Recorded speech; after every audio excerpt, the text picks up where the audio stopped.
జగిత్యాల జిల్లా మల్యాల మండలంలోని ప్రముఖ పుణ్యక్షేత్రమైన కొండగట్టు శ్రీ ఆంజనేయ స్వామి వారి దేవస్థానాన్ని విజయవాడ ఎమ్మెల్సీ ఎండి రాహుల్ దర్శించుకున్నారు. ఆలయానికి చేరుకున్న ఆయనకు దేవస్థాన అధికారులు, అర్చకులు ఆలయ సంప్రదాయం ప్రకారం ఘన స్వాగతం పలికారు.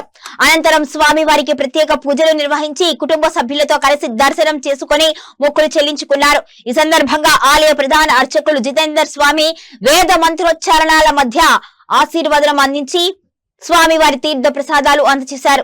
ఈ కార్యక్రమంలో టెంపుల్ సూపరింటెండెంట్ ఉపాధ్యాయుల చంద్రశేఖర్ తదితరులు పాల్గొన్నారు. కొండగట్టు క్షేత్రంలో ప్రత్యేక పూజలు నిర్వహించిన ఎమ్మెల్సీ రాష్ట్ర ప్రజల సుఖశాంతులతో ఉండాలి అని ప్రార్థించారు.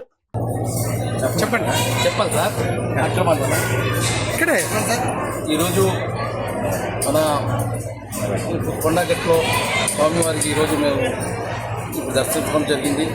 చాలా సంతోషం ఉంది. మనం ఒక పని అనేది ప్రారంభిస్తాం. ఇప్పుడు మొదటి స్వామివారి దగ్గర వెళ్ళి అతను ఆశీర్వాదం తీసుకోవాలని మనం అందరూ రావడం జరిగింది. మళ్ళీ ఈ స్వామి సేవలు ఈ రాష్ట్రాన్ని కాదు ఈ దేశానికి ఉండాలని మరొకసారి మీ అందరూ తెలియజేస్తున్నాం.